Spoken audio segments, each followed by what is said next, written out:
కేంద్రం ఏపీ విషయంలో ఒకలా తెలంగాణ విషయంలో ఒకలా వ్యవహరిస్తోందన్నారు మంత్రి ఎర్రబెల్లి దయాకర్ రావు. ఢిల్లీలో రాజ్యసభ సభ్యుడిగా ప్రమాణ స్వీకారం చేసిన మద్దిరాజు రవిచంద్రను అభినందించారు మంత్రులు, ఎంపీలు. రాష్ట్రానికి కేంద్రం తీవ్ర అన్యాయం చేస్తోందని ఆరోపించారు. సీఎం కేసీఆర్ బీసీ పేద వర్గాల నాయకుడిని రాజ్యసభకు పంపారన్నారు నేతలు. కేసీఆర్ తనపై ఉంచిన నమ్మకాన్ని వమ్ము చేయకుండా పనిచేస్తానన్నారు ఎంపీ రవిచంద్ర. కేసీఆర్ గారు ఒక మంచి నిర్ణయం తీసుకున్నాడు. ఒక రవి గాయత్రికి రాజ్యసభ టికెట్ అనౌన్స్ చేసి ఈ రోజు ప్రమాణ స్వీకారానికి వచ్చిన మీ అందరికి కూడా కేసీఆర్ గారికి నేను ప్రత్యేకంగా కృతజ్ఞతలు, ధన్యవాదాలు తెలియజేస్తున్నా. వరంగల్, ఖమ్మం జిల్లాలలో ఆయన ఒక ప్రత్యేక గుర్తింపు ఉన్నది.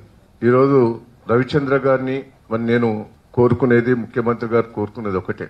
తెలంగాణ రాష్ట్రం కేంద్ర ప్రభుత్వం 8 సంవత్సరాల నుంచి కూడా తొక్కి పడుతోంది. సరే, నామా నాగేశ్వరరావు గారు గాని మరి పార్లమెంట్ సభ్యులు, రాజ్యసభ సభ్యులు అందరూ కూడా పోరాటం చేస్తున్నారు. వారికి సపోర్ట్ గా ఉండి మనకు విభజనలో చట్టంలో ఇచ్చిన హామీలు కోచ్ ఫ్యాక్టరీ మట్టిలో కలిపారు. దాన్ని మీరు సాధించాలి.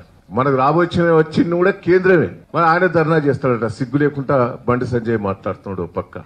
నాకు ఇంత మంచి అవకాశం ఇనుగుర్తి నుంచి ఇంద్రప్రస్థానికి ఢిల్లీకి ఇక్కడికి తీసుకొచ్చినటువంటి కేసీఆర్ గారికి నేను రుణపడి ఉంటాను. కష్టంగా పార్టీకి పనిచేస్తున్నాం, అట్లాగే ఇంకా చాలా పనిచేస్తాం.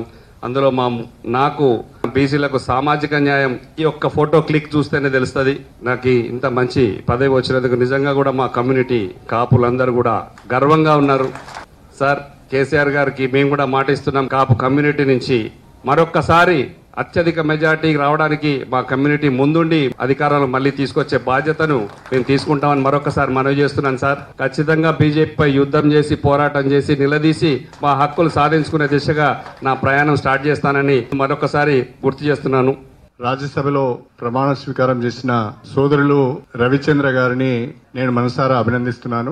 రవిచంద్ర గారిని అభినందించడానికి ఇంతమంది వచ్చారు అంటే దాని ద్వారానే ప్రజల్లో ఉన్న ఆయనకున్న పలుకుబడి చాలా స్పష్టంగా అర్థమవుతున్నది. రాజ్యసభలో తెలంగాణ ప్రజల తరఫున తన వాణి వినిపిస్తారనే పరిపూర్ణమైన నమ్మకం నాకున్నది.